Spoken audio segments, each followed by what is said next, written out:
อ๋อนี่พี่น้องมากนี่ที่เขากินได้มากนี่นะพี่น้องไงอ่างนี่เสร็จเรียบร้อยล้างนี่เสร็จเรียบร้อย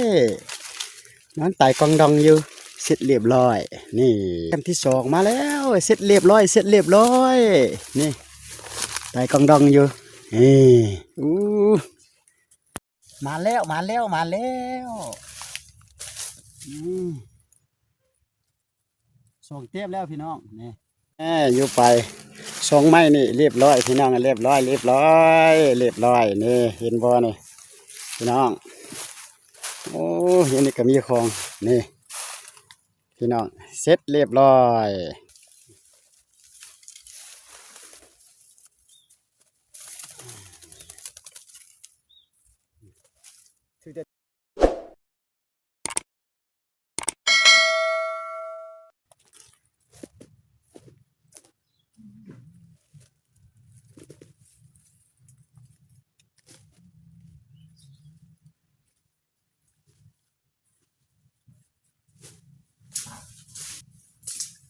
ทักทายสบายดีพี่น้องวันนี้เนี่ยมาลุกมาบุกป่าใหม่พี่น้องป่าปกปีกายก็มาแล้วแต่ว่าปีนี้เนี่ยฮุกแค่หัวพี่น้องมาใส่กลับคือเก่าเด้อใส่มาประมาณ9 หลัง10 หลังนี่แหละพี่น้องขออนุญาตใส่ก่อนจึงจะพาพี่น้องไม่ยามตอนหลังจากใส่เมื่อเราจะยามอีกเทื่อนึงนะคือผ่านคลิปผ่านมาแหละแล้วก็หลังจากนั้นก็บ่จันก็แต่ว่าจะกลับมือเฮือนแล้วก็สวยมายามอีกเทื่อนึงพี่น้องขออนุญาตใส่ก่อนโอ้พี่น้องเบิ่งปลารถเพื่อความไปยากน่ะนี่มีแต่อยู่นี่จะเปลี่ยนแปลงในอยู่ทางก็ไปบ่ได้ตะกี้ปีกายบ่จันมาเปลี่ยนได้เห็นปีนี้6 เท่าหัวบูแนวสิไปเลยใส่กลับอยู่นี่ลองนกกัน3 หลังอยู่ในหันหลังนึงอยู่นี่หลังนึงแล้วก็ปีนมาทางหลังของเบาจันนี่อยู่นี่หั่นนี่หลังนึงพี่น้องเอ้ยเอ้าพี่น้องไปช่วยหาบอนไซก่อนมันไปบ่ได้นะมันหกโพดพี่น้องเอ้ยยังกลับหลายหลังอยู่พี่น้องหลังนั้นพิเศษเด้อใส่ถึงอากาศเลยพี่น้องเอ้ยดักนกถึงอากาศเลยถึงปลายไม้สุดแล้วก็ทางนั้นเป็นกงการข้ามเส้นทางแล้วเป็นทางรถมอเตอร์ไซค์เพิ่นไปมาพี่น้องนี่เห็นบ่อ่างนี่เสร็จเรียบร้อยล้างนี่เสร็จเรียบร้อยน้ำไต่กองดองอยู่เสร็จเรียบร้อยนี่มาแล้วครับนี่ตัวแรกมาแล้วพี่น้องแต้มที่สองมาแล้วเสร็จเรียบร้อยเสร็จเรียบร้อยนี่ไต่กองดองอยู่นี่อู้มาแล้วอืมส่งเทียบแล้วพี่น้องนี่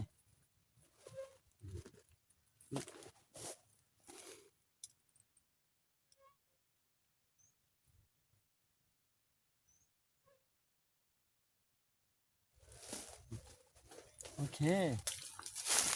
อยู่ไปสองไม้นี่เรียบร้อยพี่น้องเรียบร้อยนี่เห็นบ่นี่พี่น้อง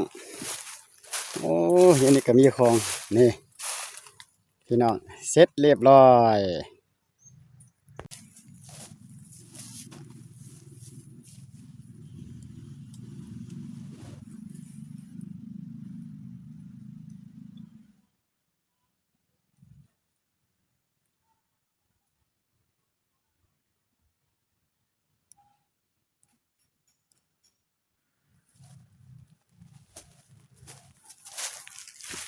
อาจารย์ว่าอยู่ในป่านี่ยังมี3 หลังแน่นอนแต้มหนึ่งต้องมีถึกพี่น้องไม่เชื่อก็ไปเบิ้งแต่ว่าอาจารย์ก็ยังไม่ได้เห็นเด้ออันนี้เนี่ยยามหอบแรกเลยโอ้หลังแรกโบราณเว้ยยังอยู่คือเก่าหลังแรกนะนั่นยังโบราณเยอะก็ยังติ่งอยู่อ๋อไปโบราณบ่เป็นยังอยู่เรือ2 หลังสุดท้ายเบิ้งรุ่นเบิ้งหลังนี้โอเคป่ะแหน่ว่าแหละหลังนี้ต้องเป็นโอเคเห็นป่ะนี่มาละ3 หลังนี่นะนี่ตัวนี้ถึกละพี่น้องเอ้ยมาละเก็บก่อนโอ้ยพี่น้องลุกทึกได้ยินเสียงเจ็บอยู่นี่3 หลังนี่2 แต้มพี่น้องเอ้ยกำลังถืออยู่ ได้ยินตึกตึกตึกตึกตึกตึกตึกตึกตึกอยู่เก็บก่อนเก็บก่อน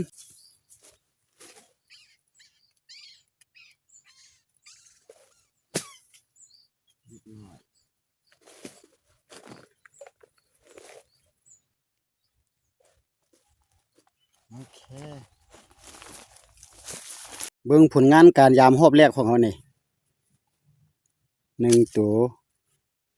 2ตัว3ตัว4ตัว5ตัวพี่น้องนี่รอบแรกได้5ตัวเลยพี่น้องนี่นกข้อแดง2อันนี้งามอยู่กำลังเจ็บอยู่เอามื้อนึงเจอตอนซอยจะพามาพี่น้องมายามบ้านเดียวเลยมายามแล้วก็เก็บบ้านเดียวเด้อบาดนี้เด้อกลับเพิ่นก่อนตัวนี้นะลองไม้ของเบาจันเฮ็ดเวียกแล้วลองไม้ของเบาจันนี่ตอนเมื่อกี้กลับมาบ่ถือได้พี่น้องเดี๋ยวนี้หากระถือเมื่อกี้บ่ถือเด้อพี่น้องเดี๋ยวนี้ถือแล้วนี่เอาทักทายสบายดีพี่น้องที่เข้ามาเบิ่งติดตามรับชมพี่น้องเอ้ยวันนี้ตอนสายแล้วประมาณ2 โมงยังพี่น้องเกือบจะเข้า2 โมงปลายละเบาจันจะพาพี่น้องมายามเที่ยวนกเด้อพี่น้องเอ้ยลองนกหั่นละแต่มื้อนี้บ่ได้ลงกับเล็กเนาะเอาแต่ลองนกพยายามจุดนี้ขึ้นไปฮอดอยู่แถวเทิงแล้วก็ยางออกมาแล้วก็เกี่ยวไปทั้งพี่น้องเนาะบอนละจุดละ4-5 หลัง2-3 หลังไปรอติดตามมาชมในมีน้องชายเพิ่นมาอยู่นี่นะคิดว่าเป็นไผเพิ่นกันมานั่งเล่นเกมอยู่กล้องต้นมะขามนี่พี่น้องเราจะพาพี่น้องไปเก็บกลับอยู่วันนี้ก่อนพี่น้องมาเก็บเลยเฮาก็ได้ไปเบิ่งหลังแรกโอ้ยหลังแรกก็บ่ลั่นดอกพี่น้องยังอยู่คือเก่าอยู่บ่ลั่นนี่โอ้ลั่นอยู่แต่บ่ติดเว้ยลั่นบ่ถึกพี่น้องเอ้ย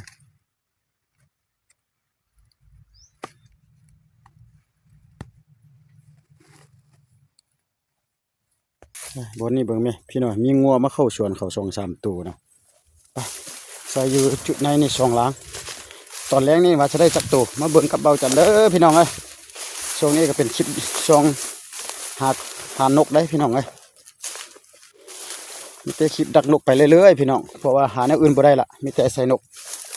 เบิ่งหลังนี้หลัง2เฮาจะติดบ่โอ้บ่มีนกพี่น้องเอ้ยโบราณซ้ำนี่ยังอยู่คือเก่าก็สิได้เก็บแล้วพี่น้องโอ้ย2 หลังแล้วบ่ติดพี่น้องเอ้ย2 หลังแล้ว2 หลังแล้วเบิ่งหลังที่3เบิ่งเด้อเข้าป่ามาติดบ่โอ้โบราณพี่น้องเอ้ยอยู่ไกลๆเบิ่งไปก็เห็นนี่พูนน่ะ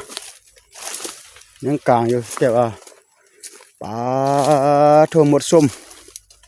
ตายหมดส้มกินเยอะหมดโอ้ย3 หลังแล้วเด้อบ่ลั่นนะลั่นก็บ่ได้ลั่นหลังนึงน้องเบิ่งไปหลังนี้ดูโอ้หลังนี้ลั่นอยู่แต่บ่ถึกว่ะโอ้บ่ลั่นพี่น้องเอ้ยอ้าวนกมันไปใส่เนาะพี่น้อง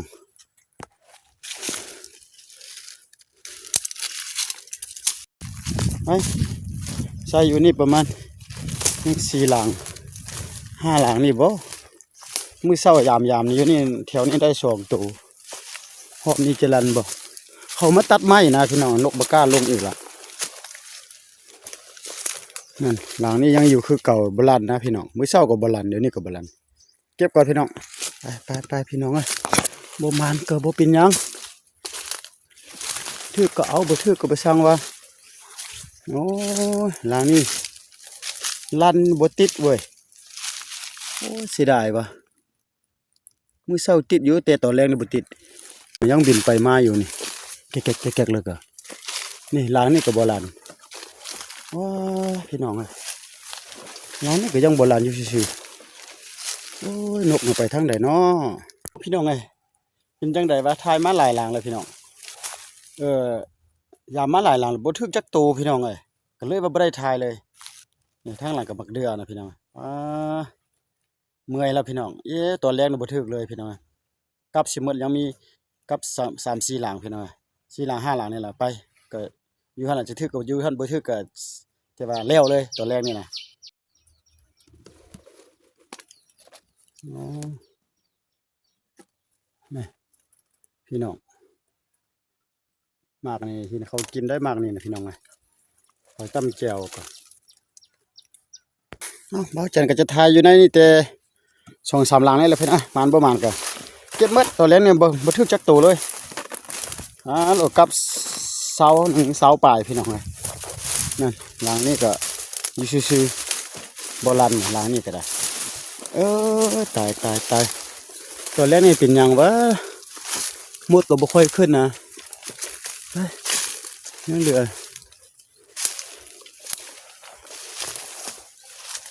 โอ้หลังนั้นถืออีอยู่นี่หลังนั้นถือเด้อเดี๋ยวเราจะเก็บหลังนี้ก่อนโอ้ทุกแต่หลังเดี๋ยวพี่น้องเอ้ยหลังนี้บ่ถือเอาเก็บโบราณไปใส่กับลายปานนั้นพี่น้องเพียงถือแต่ตัวเดียวนี่เซ้ยนี่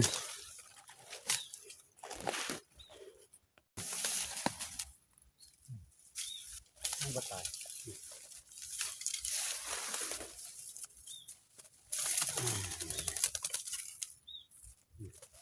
ถือแต่ตัวเดียวนี่ไม่เศร้ากับตัวนี้แหละแบบเดียวกัน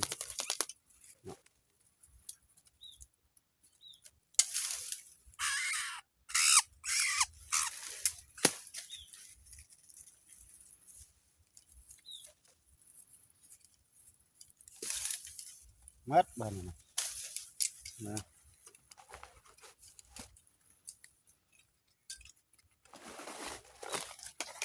ไปสรุปผลงานพี่น้องเอ้ยหมดแล้วบัดนี้นะยามกับเช้าไปถึกแต่นกตัวเดียวมื้อนี้นะโอ้ตัวเล่นเป็นจังได๋บ่ฮู้มีแต่ตัวเช้าหันมาตัวเช้าพี่น้อง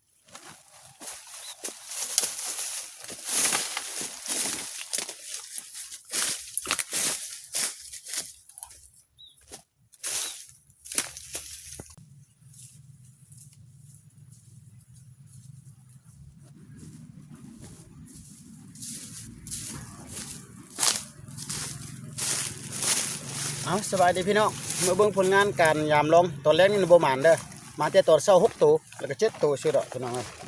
เบิ่งต้องให้มาเดี๋ยวนะ3ตัว4ตัว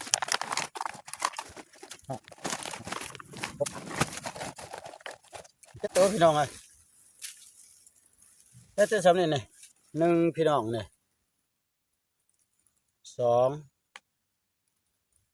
3 4 5 6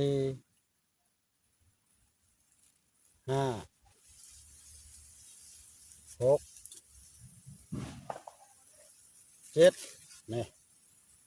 ให้7ตัวพี่น้องเอ้ยนะเอาก็ประมาณนี้แหละพี่น้องนี่หมานพี่น้องเอ้ยก็ประมาณซ้ำนี่แหละขอฝากไลค์ฝากแชร์ฝากติดตามเด้อพี่น้องเด้อเพื่อพัดคลิปใหม่ๆยอดวิวก็ที่ว่าจังใดมันบ่ขึ้นเรื่อยๆนะพี่น้องบ่เห็นยอดวิวขึ้นจักเทื่อลงคลิปมาบักละลายกับพี่น้องเอาขอฝากติดตามนั่นเด้อแล้วก็เลื่อนไปเลื่อนมาเห็นคลิปเบาจันก็บ่ขอให้เบิ่งสุดกกสุดไปแล้วก็เบาจันก็ขออวยพรใส่ผู้ที่ว่าเข้ามาเบิ่งคลิปเบาจันขอให้ร่ำให้รวยให้โชคดีมีไสทึกเรียกทึกหวยหลายๆเด้อเป็นพันล้านเป็นพันล้านล่ะเนาะพี่น้องเนาะเอาขอขอบใจกลับก่อนบัดนี้นะพอกันไหมในคลิปต่อไปนะบ๊ายบายครับเพื่อนบัดนี้นะอยากน้ำแล้วบ่เอาน้ำมาน้ำปลาอยู่จักพุ่นน่ะ